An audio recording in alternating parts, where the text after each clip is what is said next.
Hi guys, my name is Sahil and welcome back to learn with Sahil. आज के video में मैं आपको सबसे इंपॉर्टेंट स्ट्रक्चर्स जो हैं इंग्लिश में, जो स्पोकन इंग्लिश में काम में आएंगे और जो आपकी अंडरस्टैंडिंग बढ़ाएंगे, वो मैं डिस्कस करूंगा। देखिए, प्रॉब्लम ये नहीं है कि सेंटेंसेस अवेलेबल नहीं है, प्रॉब्लम ये है कि बहुत सारे सेंटेंस स्ट्रक्चर्स होते हैं इंग्लिश में और हमें ये नहीं समझ में आता कि कौन सा इंपॉर्टेंट है और कौन सा कम इंपॉर्टेंट है। तो इसीलिए क्या होता है, कंफ्यूजन ज्यादा क्रिएट हो जाता है। हम लोग, जरूरी नहीं है कि हर बार, क्योंकि एक जगह तो मिलते नहीं है सारे स्ट्रक्चर्स, आपको अलग अलग टेंसेस पढ़ने पड़ते हैं, मोडाइल्स पढ़ने पड़ते हैं, उसके बाद ये सारे स्ट्रक्चर्स आते हैं। तो मैंने क्या किया है, मैंने आपके लिए चीज को थोड़ा सा आसान कर दिया है और एक पूरा मैंने स्ट्रक्चर तैयार किया है जिसमें मैं आपको पहले 10 स्ट्रक्चर्स दूंगा, मोस्ट इंपॉर्टेंट 10 स्ट्रक्चर जो आपके स्पोकन इंग्लिश और आपकी इंग्लिश में ज्यादातर सेंटेंसेस वही यूज होंगे। ठीक है, तो शुरू करते हैं बिना किसी देरी के। देखो, सबसे पहले जब हम सेंटेंसेस की बात करते हैं तो पहले आप ये समझो कि सेंटेंस जो स्ट्रक्चर्स बनते हैं, जितने भी सेंटेंस के स्ट्रक्चर बनेंगे वो 4 फॉर्म्स में से किसी एक में बनते हैं। 4 फॉर्म्स आपके सामने लिखी होंगी। देखो, 4 फॉर्म्स ऑफ स्ट्रक्चर्स कौन कौन से हैं?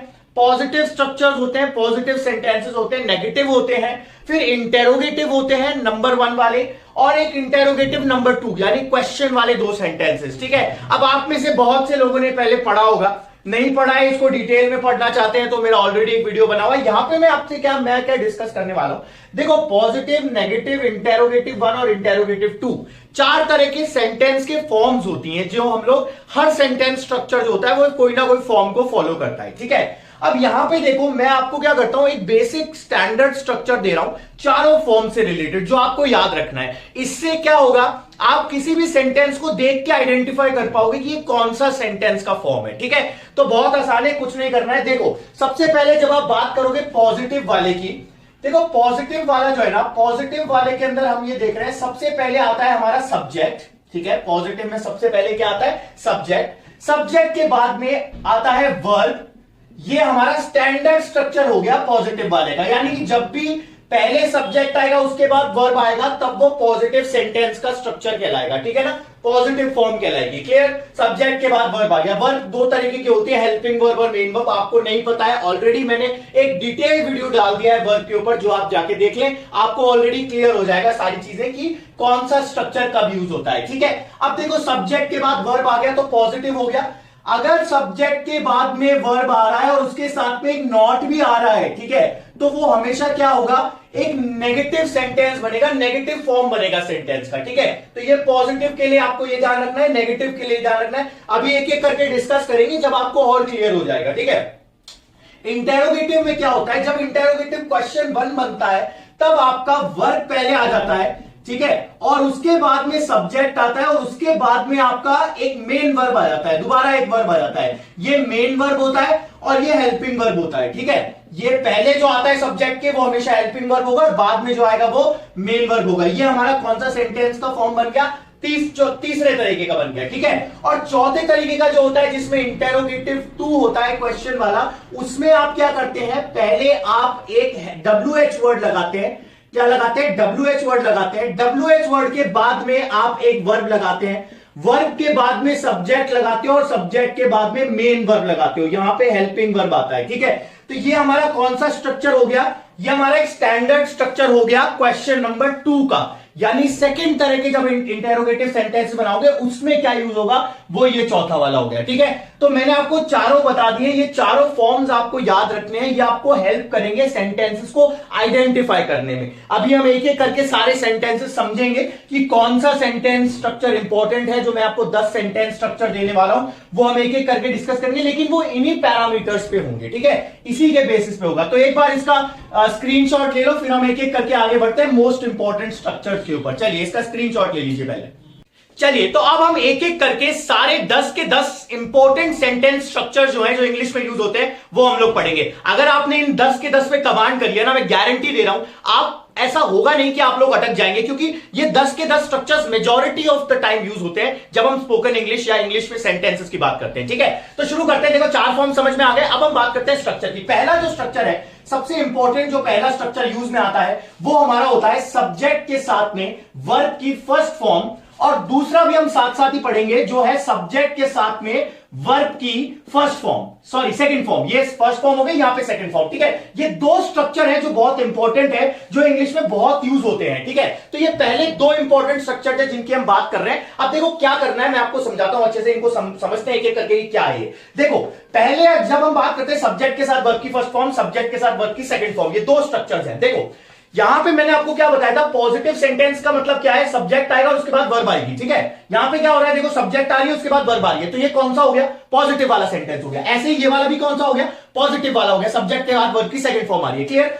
जब भी सब्जेक्ट के साथ वर्ब की फर्स्ट फॉर्म आ रही है बिना किसी हेल्पिंग वर्ब के, वो सिंपल प्रेजेंट टेंस होगा। कौन सा टेंस होगा, सिंपल प्रेजेंट टेंस होगा, क्लियर। ये कौन सा टेंस होगा, सिंपल प्रेजेंट टेंस। और जब भी सब्जेक्ट के साथ वर्ब का सेकंड फॉर्म आ रहा है बिना किसी हेल्पिंग वर्ब के, तो वो सिंपल पास्ट टेंस होगा। कौन सा टेंस होगा, सिंपल पास्ट टेंस। ये आपको ध्यान रखना है, ठीक है। इनके पॉजिटिव सेंटेंसेस हैं ये। जैसे मैंने एक एक एग्जांपल ले लेते हैं जिससे आपको इजी हो जाएगा। एग्जांपल क्या है, देखो सब्जेक्ट के साथ वर्ब की फर्स्ट फॉर्म, मैंने कहा I wake up at 6 AM daily. I wake up at 6 AM daily, ये मैंने सेंटेंस बनाया, I wake up at 6 AM daily, ठीक है। ये जो सेंटेंस है ना, आप इस देखोगे सब्जेक्ट के बाद वर्ब की कौन सी फॉर्म आ रही है, फर्स्ट फॉर्म आ रही है। कैसे पता लग रहा है, वेक जो है वो फर्स्ट फॉर्म है, वेक फर्स्ट फॉर्म है, सेकंड फॉर्म वोक है, थर्ड फॉर्म वेकन है और फोर्थ फॉर्म वेकिंग है, ठीक है। ऐसे करके आपको ध्यान रखना है कि 4 फॉर्म बनेगी किसी भी मेन वर्ब की, ठीक है। कौन सी कितनी फॉर्म बनेगी, 4 फॉर्म बनेगी।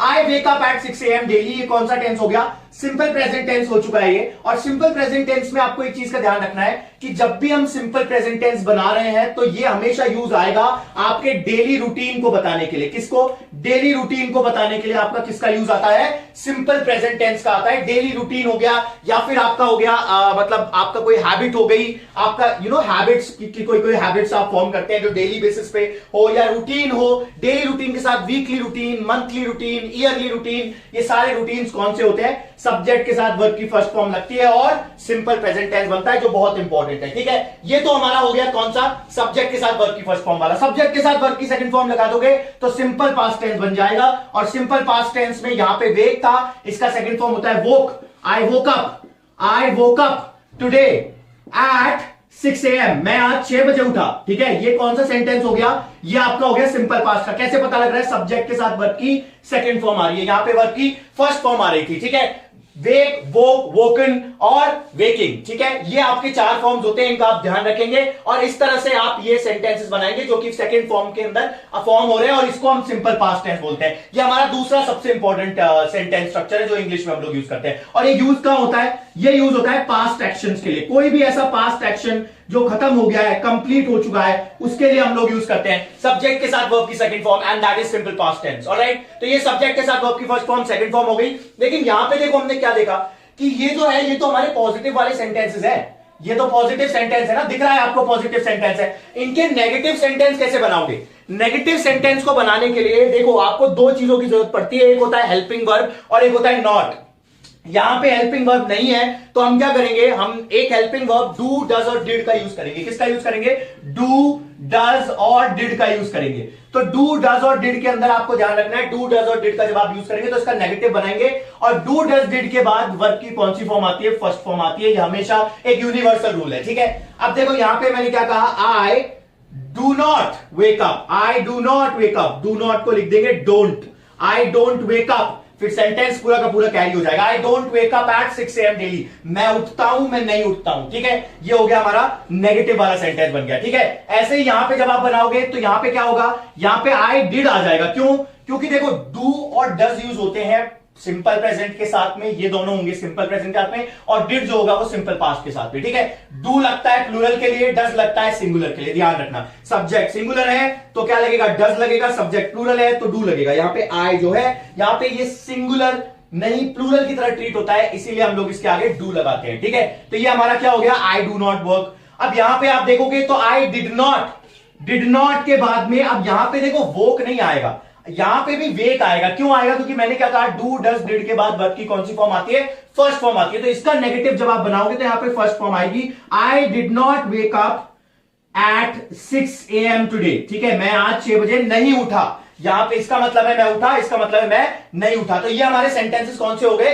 नेगेटिव वाले हो गए। यहां पे देखो कैसे पता लग रहा है नेगेटिव, नॉट आ रहा है, नॉट आ रहा है हेल्पिंग वर्ब के साथ, वर्ब के साथ। यहां पे देखो नॉट आ रहा है वर्ब के साथ पे, यहां पे ये वर्ब कौन सा होगा? हेल्पिंग वर्ब होगा, ठीक है, ये ध्यान रखना। और मेन वर्ब भी आएगा इस सेंटेंस में, क्लियर? तो यहां पे क्या हो गया? ये सेंटेंस हमारा बन गया। अब देखो इसका जब आप इंटेरोगेटिव बनाओगे तो क्या करोगे? हेल्पिंग वर्ब को उठा के सब्जेक्ट के आगे ले आओ, बस, ठीक है। Do I wake up at 6 AM?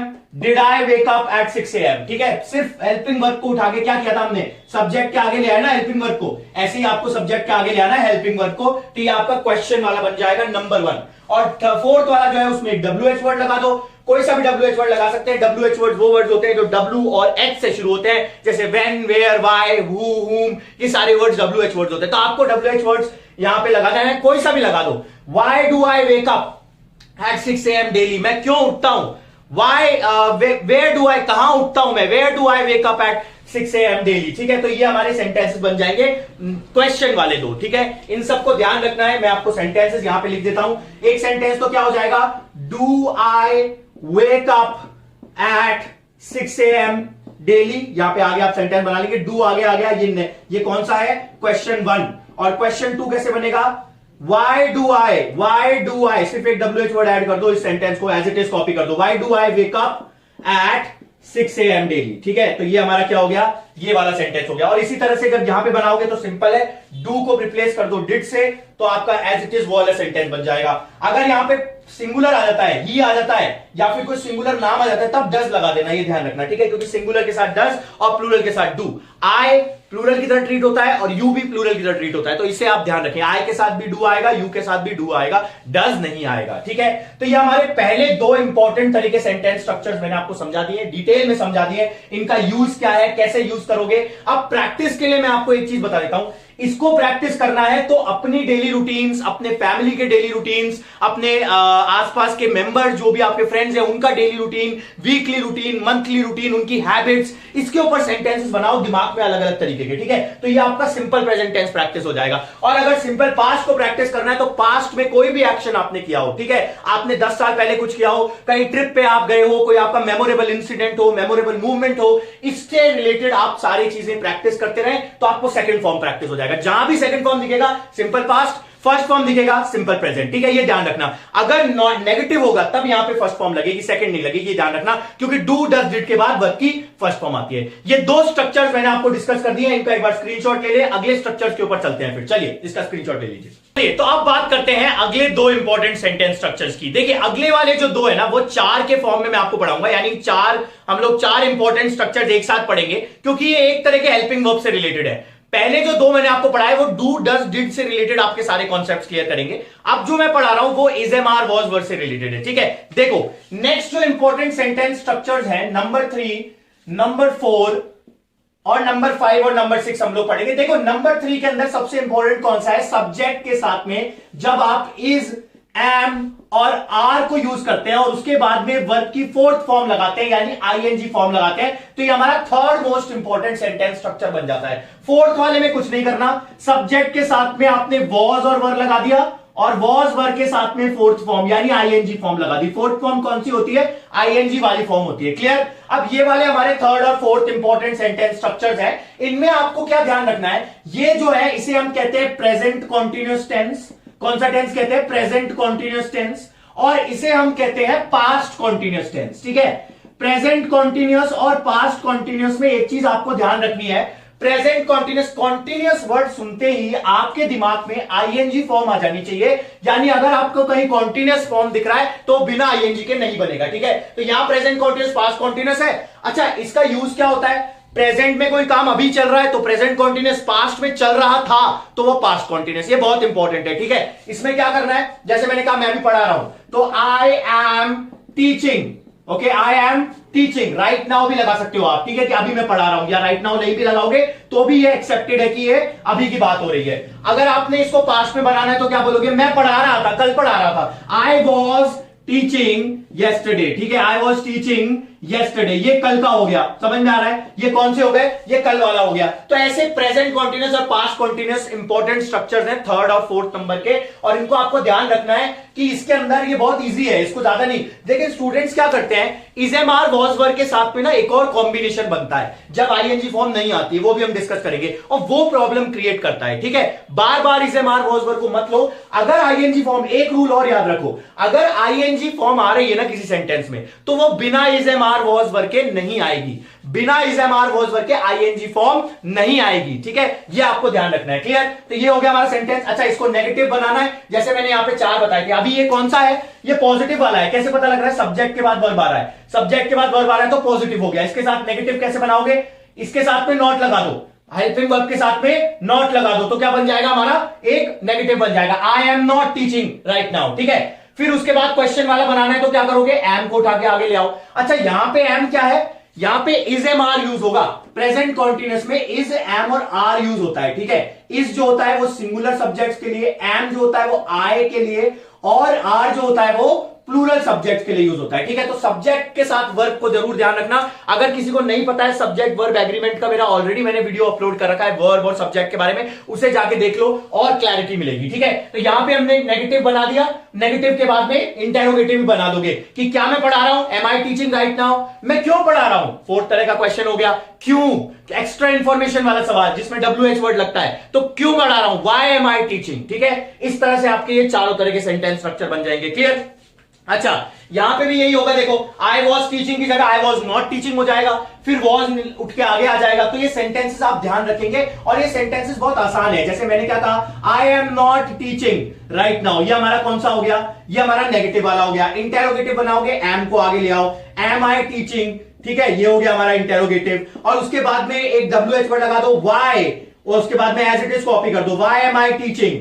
ठीक है, ये हो गया हमारा इंटेरोगेटिव नंबर 2। ऐसे ही आप जब यहां पे बात करोगे तो नेगेटिव कैसे बनेगा, I was not teaching, was not के साथ में आता है वॉजंट।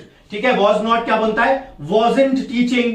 ठीक है, और उसके बाद में आ जाएगा वॉज आई टीचिंग, क्या मैं पढ़ा रहा था। ठीक है, और ऐसे ही वाई वॉज आई टीचिंग, मैं क्यों पढ़ा रहा था। तो ये 4 तरह के sentence structure, present continuous, past continuous, जो कि next most important tenses structures हैं जो आपको ध्यान रखने हैं। ठीक है, अच्छा, इनके बाद सबसे इंपॉर्टेंट चीज आप समझो, क्योंकि वो बहुत इंपॉर्टेंट है, जो नंबर 5 और नंबर 6 के सेंटेंस स्ट्रक्चर है ना, उनके बारे में हम एक बार बात करेंगे। पहले इसका स्क्रीनशॉट ले लो, फिर हम लोग नंबर 5 और नंबर 6 जो है, जो इसी से रिलेटेड है, उसके बारे में हम लोग बात करेंगे। Is am are was word से ही रिलेटेड है। मैं आपको एक काम करता हूं, यहां पे नीचे थोड़ा सा डिस्कस कर देता हूं, फिर आप स्क्रीनशॉट एक साथ ले लेना। देखो, यहां पे जब हम बात करते हैं is am are was word की विद, एक बार मैं थोड़ा सा इसको रब कर देता हूं, तो उससे क्या होगा कि ऑटोमेटिकली हम लोग ये बेसिकली यहीं पे ही हम लोग एडजस्ट कर देते हैं इसको। देखो, ये आपको समझ में आ गया ना, प्रेजेंट कॉन्टिन्यूस। अब देखो, प्रेजेंट कॉन्टिन्यूस के बाद में जब आप बात करते हो 5th और 6th स्ट्रक्चर की, जो कि is am are was word से रिलेटेड है, वो बहुत इंपॉर्टेंट है। देखो, 5th स्ट्रक्चर जो है ना, वो क्या है, सब्जेक्ट के बाद में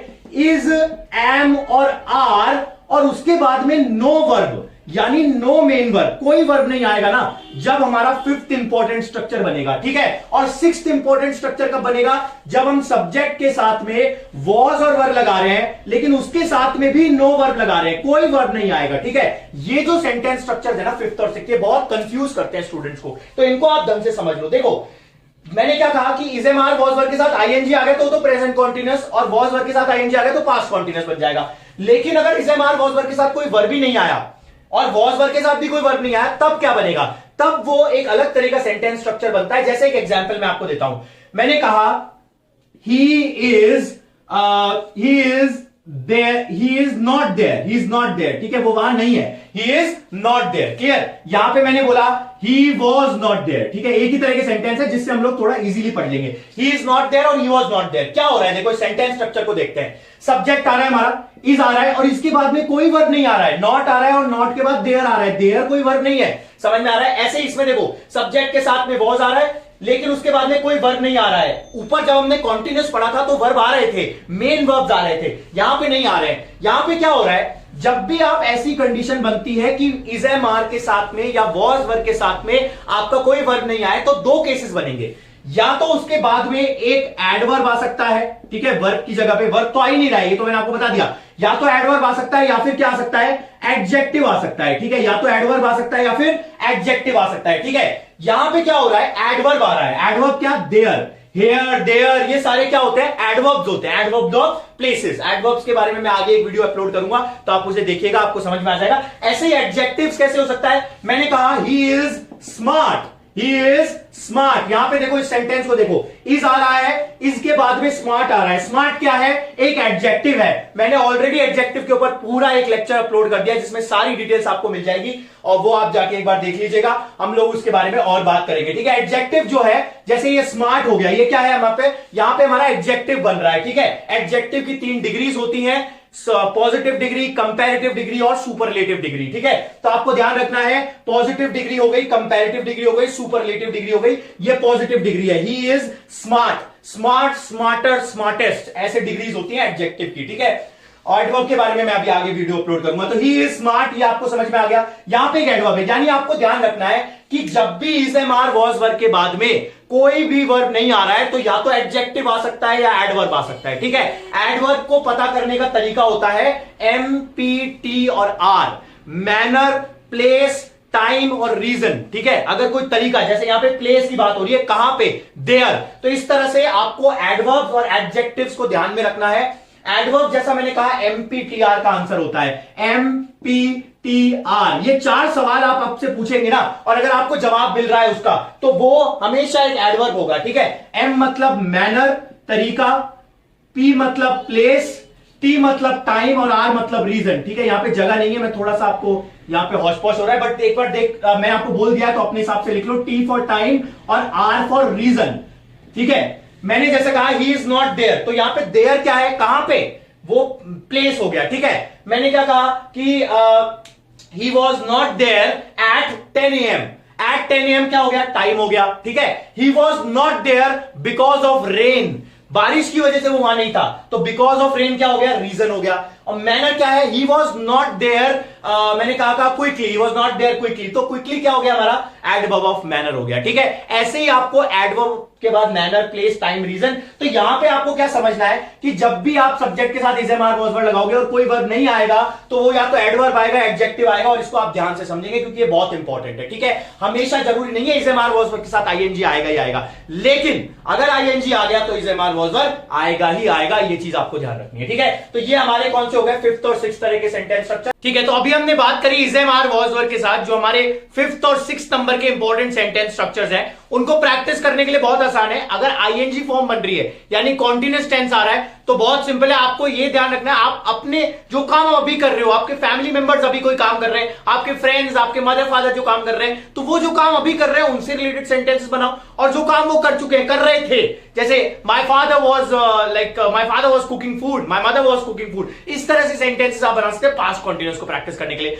और जब is am are was verb के साथ कोई वर्ब नहीं आ रहा है, यानी या तो एडजेक्टिव आ रहा है या फिर एडवर्ब आ रहा है, उस केस के अंदर हमेशा ध्यान रखो, ऑब्जर्व करो, जब भी रीड कर रहे हो आइडेंटिफाई करो कि कौन सा सेंटेंस स्ट्रक्चर बन रहा है। एक और सेंटेंस फॉर्म बनता है, यानी एक और तरीका बनता है, जब is am are was verb के साथ वर्ब की 3rd फॉर्म आती है, जब वो पैसिव वॉइस बन जाता है। वो हम बाद में डिस्कस करेंगे, क्योंकि वो इतना ज्यादा स्पोकन में यूज नहीं होता है। अभी आप ये 2 केसेस याद रखें, ठीक है। अब हम बात करते हैं नंबर 7 और नंबर 8 स्ट्रक्चर की। नंबर 7 और नंबर 8 स्ट्रक्चर जो है वो रिलेटेड है हैज, हैव, हैड से, ठीक है। कौन सा स्ट्रक्चर है, स्ट्रक्चर है सब्जेक्ट के बाद हैज, हैव, और हैज, हैव के साथ में वर्ब की 3rd फॉर्म।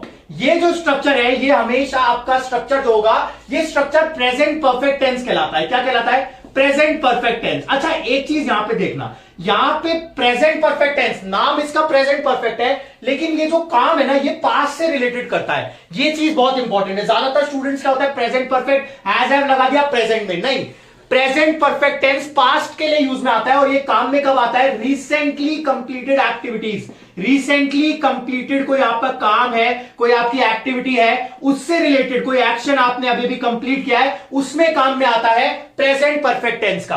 अच्छा, परफेक्ट वर्ड सुनते ही ये ध्यान रखना, स्ट्रक्चर बनाना बहुत आसान है। परफेक्ट वर्ड सुनते ही आपके दिमाग में हैज, हैव, हैड आ जाना चाहिए। मैंने ऑलरेडी हैज, हैव, हैड से रिलेटेड एक कंप्लीट डिटेल वीडियो पहले डाल रखा है, आप में से किसी ने नहीं देखा है तो जाके देख सकते हैं। हैज, हैव, हैड के बाद में अगर आपके जैसे प्रेजेंट परफेक्ट, अच्छा प्रेजेंट वर्ड है तो हैड तो हट जाएगा, हैज और हैव में से कोई आएगा, और अगर इनके साथ में जब भी आप फॉर्म लगाओगे तो वर्ब की थर्ड फॉर्म आएगी, क्योंकि ये यूनिवर्सल रूल है। जैसे डू डज डिड के साथ वर्ब की फर्स्ट फॉर्म आती है, वैसे हैज हैव हैड के साथ वर्ब की थर्ड फॉर्म आती है, यूनिवर्सल रूल है। ठीक है, एग्जांपल ले लेते हैं। जैसे मैंने कहा I have taken the class, I have taken the class, मैंने अभी अभी क्लास लिया है, टेकन द क्लास, मैंने अभी अभी क्लास ली है, तो काम आपने अभी अभी किया है, उसमें आप प्रेजेंट परफेक्ट टेंस का यूज करोगे, और ये सेवेंथ सबसे इंपॉर्टेंट स्ट्रक्चर है। ठीक है, इसके बाद में अच्छा एक चीज देखो, ये प्रेजेंट हैव आ रहा है क्योंकि आई और यू को हम प्लूरल की तरह ट्रीट करते हैं, अगर ही होता तो ई के साथ हैज आ जाता है। ठीक है, तो ऐसे जो सेंटेंसेस हैं इन्हें हम प्रेजेंट परफेक्ट टेंस बोलते हैं, और ये हमारा इंपॉर्टेंट सेवन स्ट्रक्चर में यूज होता है। इंपॉर्टेंट ये है कि ये पास्ट के लिए यूज होगा,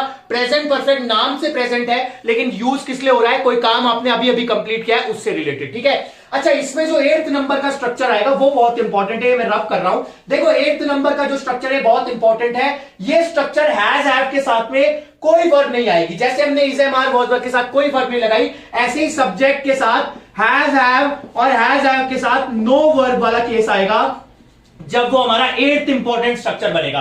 अच्छा हैज हैव के साथ नो वर्ब आएगी, मैंने वहां पे आपको बताया था is am are was verb के साथ या तो एडवर्ब आ रहा था या एडजेक्टिव आ रहा था जब नो वर्ब की केस बन रही थी। यहां पे क्या होगा, नो वर्ब के केस में एक नाउन आएगा ज्यादातर केसेस में। क्यों? क्योंकि ये पोजेशन को शो करता है। क्या शो करता है स्ट्रक्चर? पोजेशन, यानी सब्जेक्ट के पास वो चीज है कि नहीं है, ये चीज शो करने के लिए हैज हैव के साथ थर्ड फॉर्म नो वर्ब वाला केस आता है, यानी नाउन आता है। जैसे आई हैव अ कार, मेरे पास एक गाड़ी है। ठीक है, तो ये गाड़ी किसके पास है? आई यानी सब्जेक्ट के पास, तो इस केस में ये वाले स्ट्रक्चर का यूज हो रहा है। क्लियर?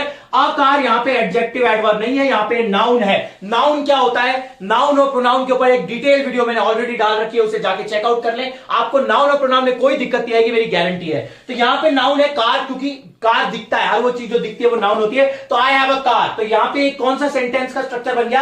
हैज हैव के साथ नो वर्ब वाला केस बन गया। यह हमारा 8th इंपॉर्टेंट स्ट्रक्चर है। इन सबका नेगेटिव भी बनता है, इंटेरोगेटिव भी बनता है। जैसे हमने पहले ही बात की थी, नेगेटिव बनाना है तो आई हैव, जैसे मैंने क्या सेंटेंस कहा था ये वाला, I have taken the class, I have taken the class, तो इसमें क्या करो आप, नेगेटिव बनाने के लिए हैव के साथ नॉट लगा दो, I have not taken the class. ठीक है, और यहां पे इंटेरोगेटिव के लिए क्या हो जाएगा? Have I taken the class, और WH वर्ड वाले के लिए क्या होता है? Why have I taken the class, मैंने क्यों ली। तो ये बहुत इजी है, मैंने आपको बताया, सिर्फ आगे पीछे करते रहो, सेंटेंस स्ट्रक्चर्स को सारे बन जाएंगे चारों फॉर्म्स। क्लियर? ऐसे ही आप सब्जेक्ट के साथ हैज हैव, उसके साथ में I have a car, I don't have a car. अच्छा यहां पे एक चीज ध्यान रखना, इसका नेगेटिव बनाते वक्त आप आई हैव नॉट कार नहीं बोल सकते हो, यहां पे आपको फिर डू और डज लगाना पड़ेगा। I have a car, I don't have a car. ठीक है, I don't have a car, ये ध्यान रखना, यहां पे do not have a car आएगा, ये यहां पे इसका नेगेटिव बनाते वक्त। ऐसा क्यों हो रहा है? क्योंकि यहां पे जब हम इस टेंस की बात करेंगे, ये टेंस तो वर्ब की फर्स्ट फॉर्म ही है, यानी प्रेजेंट सिंपल टेंस ही है, लेकिन क्योंकि यहां पे हम इसको नेगेटिव बनाते हैं, do does, present simple tense को नेगेटिव कैसे बनाया था? डू डज लगा के, है ना, तो इसको भी आप प्रेजेंट सिंपल टेंस वाला ही स्ट्रक्चर कंसीडर करो, लेकिन ये क्योंकि एक अलग डिस्टिंक्ट स्ट्रक्चर है जो काम में आता है, इसलिए मैंने आपको 8th इंपॉर्टेंट में पढ़ा दिया। ठीक है, तो यहां पे इसका नेगेटिव कैसे बनेगा? I have a car, I do not have a car. Question वाला कैसे बनेगा? Do I have a car, Why do I have a car? ठीक है, मेरे पास गाड़ी है, मेरे पास गाड़ी नहीं है, मेरे पास क्यों है गाड़ी, और मेरे पास मतलब क्यों नहीं है गाड़ी, इस तरह के सेंटेंसेस आपको इस तरह में बन जाएंगे। ठीक है, तो ये हमारा 7th और 8th नंबर का इंपॉर्टेंट स्ट्रक्चर हो गया, इसका स्क्रीनशॉट ले लो। लास्ट के लिए हैज और हैव के से रिलेटेड मैंने आपको हैज हैव से रिलेटेड सारे सेंटेंसेस बता दिए, जो 7th और 8th नंबर के इंपॉर्टेंट सेंटेंस है। उनको प्रैक्टिस करने के लिए क्या कर सकते हो? कोई काम जो आपने अभी भी किया है, ठीक है, आपके मदर फादर ने अभी भी किया है, वो सेंटेंस स्ट्रक्चर से प्रैक्टिस आप कर सकते हो हैज हैव के साथ थर्ड फॉर्म यानी प्रेजेंट परफेक्ट टेंस। ऑलराइट, और अगर आपको हैज हैव के साथ नो वर्ब यानी कि आपको नाउन प्रैक्टिस करना है, तो पोजेशन, आपके पास क्या है, आपके फ्रेंड्स के पास क्या है, आपके फैमिली मेंबर्स के पास क्या है, इस तरह के सेंटेंस बना के आप उसे प्रैक्टिस कर सकते हो। ठीक है, अब हम बात करते हैं लास्ट के दो यानी 9th और 10th नंबर के स्ट्रक्चर की। अच्छा 9th और 10th को स्ट्रक्चर को पढ़ने से पहले एक चीज बता दूं, 9th और 10th स्ट्रक्चर आपके मॉडल से रिलेटेड है। किससे रिलेटेड है? मॉडल से रिलेटेड। मॉडल्स 9 तरीके के होते हैं, मैंने ऑलरेडी इस पे डिटेल वीडियो बना रखा है, किसी ने नहीं देखा है तो जाके देख लें, आपको क्लैरिटी मिल जाएगी। ठीक है, तो यहां पे जब हम 9th और 10th स्ट्रक्चर की बात करेंगे तो आप देखो, सब्जेक्ट के साथ में कैन और कैन के साथ में वर्ब की फर्स्ट फॉर्म, ये 9th इंपॉर्टेंट स्ट्रक्चर है, और सब्जेक्ट के साथ में शुड और शुड के साथ में वर्ब की फर्स्ट फॉर्म, ये 10th इंपॉर्टेंट स्ट्रक्चर है। ठीक है, क्या है इनका यूज, ये देखो कैन और शुड दोनों मोडेल्स हैं। मोडेल्स के बाद वर्ब की हमेशा फर्स्ट फॉर्म आती है, इसीलिए यहां पे आपको इस चीज का ध्यान रखना है, ठीक है। एग्जांपल मैंने कहा आई कैन टीच इंग्लिश। अच्छा, कैन वाला जो है ये आपकी एबिलिटी या कैपेसिटी के लिए काम में आता है कि आपके अंदर वो काम आप कर सकते हो, या फिर सब्जेक्ट क्या वो काम कर सकता है नहीं कर सकता, क्या वो एक्शन कर सकता है नहीं कर सकता है। तो आई कैन टीच इंग्लिश, ठीक है, मैं इंग्लिश पढ़ा सकता हूं, क्लियर। ये हमारी एबिलिटी और कैपेसिटी को शो करता है प्रेजेंट की, ठीक है। शुड किसको शो करता है, शुड जो होता है वो स्ट्रॉन्ग रिकमेंडेशन के लिए यूज में आता है। स्ट्रॉन्ग रिकमेंडेशन यानी कि आपने कहा कि मतलब जैसे मैंने कहा आई कैन टीच इंग्लिश, मैं इंग्लिश पढ़ा सकता हूं। अगर मैंने यहां पे शुड लगा दिया, आई शुड टीच इंग्लिश, तो इसका मतलब क्या होगा, मुझे इंग्लिश पढ़ानी चाहिए, पढ़ा सकता हूं या पढ़ा नहीं सकता, या पढ़ानी चाहिए या नहीं पढ़ानी चाहिए, वो इससे आएगा। आई कैन टीच इंग्लिश, मुझे इंग्लिश पढ़ा, मैं इंग्लिश पढ़ा सकता हूं। आई शुड टीच इंग्लिश, मुझे इंग्लिश पढ़ानी चाहिए, एक रिकमेंडेशन है, स्ट्रॉन्ग रिकमेंडेशन, करना चाहिए, सब्जेक्ट को वो एक्शन करना चाहिए, यहां पे सब्जेक्ट वो एक्शन कर सकता है। ये डिफरेंस है कैन और शुड के अंदर, ठीक है। इनके भी नेगेटिव सेंटेंस बनेंगे। मैं इंग्लिश पढ़ा सकता हूं, आई कैन टीच इंग्लिश, मैं इंग्लिश नहीं पढ़ा सकता, आई कांट टीच इंग्लिश। मैं इंग्लिश, मुझे इंग्लिश पढ़ानी चाहिए, आई शुड टीच इंग्लिश, मुझे इंग्लिश नहीं पढ़ानी चाहिए, I should not teach English, ठीक है। ऐसे ही सवाल बनेगा तो शुड को आगे ले आओ, क्या मुझे इंग्लिश पढ़ानी चाहिए, शुड आई टीच इंग्लिश, क्या मैं इंग्लिश पढ़ा सकता हूं, कैन आई टीच इंग्लिश। इस तरह से ये जो सेंटेंसेस हैं WH वर्ड नेगेटिव और पॉजिटिव वालों में बन जाएंगे। अभी ये पॉजिटिव है, आप देख पा रहे हैं सब्जेक्ट के बाद वर्ब आ रहा है, तो इसीलिए ये पॉजिटिव वाले हैं। इनका नेगेटिव और इंटरोगेटिव भी आप बना सकते हो, ठीक है। तो ये हो गए हमारे 9th और 10th तरह के स्ट्रक्चर्स। इनको प्रैक्टिस करने के लिए आप क्या कर सकते हो, कैन के लिए तो आप अपनी एबिलिटी, अपने मदर फादर की एबिलिटी, अपने फ्रेंड्स की एबिलिटी, इस तरह से अपने आसपास के फैमिली मेंबर्स की एबिलिटी, कैपेसिटी, वो लोग क्या कर सकते हैं वो चीज आप बात कर सकते हो, और क्या नहीं कर सकते। तो उस तरह के सेंटेंस आप बना के कैन को प्रैक्टिस कर सकते हो। और शुड को प्रैक्टिस करने के लिए क्या चीजें उन्हें करनी चाहिए, आपके अकॉर्डिंग क्या आपके मदर को, फादर को, आपके फ्रेंड्स को करना चाहिए और क्या उन्हें नहीं करना चाहिए, वो आप शुड से प्रैक्टिस कर सकते हो, ठीक है। तो इस तरह के वीडियोस आप देखते रहे। अच्छा, इसमें अगर मॉडल से रिलेटेड डिटेल वीडियो देखना है, ऑलरेडी मैंने अपलोड कर दिया, उसे जाके देख ले। तो आज की वीडियो में मैंने आपको 10 सबसे इंपॉर्टेंट सेंटेंस स्ट्रक्चर दिए, जो आपके मैक्सिमम सेंटेंसेस स्ट्रक्चर जो बनते हैं इंग्लिश में, वो यही 10 से बनते हैं। आने वाले वीडियोस में मैं आपको और इंपॉर्टेंट स्ट्रक्चर्स दूंगा, एक लिस्ट हम लोग पूरी बना लेंगे बाय द एंड ऑफ ये सीरीज। आप इनके प्लीज नोट्स बनाएं, रिवाइंड करके देखें। अगर आपको नहीं समझ में आ रहा है, वापस देखो, पुराने वीडियोस देखो। एक बार अगर अंडरस्टैंडिंग डेवलप कर ली ना आपने लैंग्वेज की, फिर आपको कभी प्रॉब्लम नहीं आएगी। प्रॉब्लम क्या है, कॉन्फिडेंस क्यों नहीं आता, क्योंकि जब हम बोलते हैं हमें यही नहीं पता कैन का लगाएं, शुड का लगाएं, डू का लगेगा, डस। अंडरस्टैंडिंग बढ़ेगी, कॉन्फिडेंस लेवल बढ़ेगा, कॉन्फिडेंस बढ़ेगा, ऑटोमेटिकली स्पोकन इंग्लिश आएगी, ठीक है। तो ये वीडियोस को, इन तरह के ट्रिक्स को और टिप्स को फॉलो करते रहें। एंड अगर आपको वीडियो अच्छा लगा हो तो लाइक करेगा, इस चैनल को सब्सक्राइब करें। I hope you are liking the content. कोई भी अगर क्वेरीज हो कमेंट में आप डाल सकते हैं, आई विल रियली अप्रिशिएट, और मैं आपको हेल्प करूंगा। And I will see you in the next class. Thank you so much. Have a great day and take care of yourself. Stay safe. Bye bye. Thank you so much. Take care, guys. Thank you.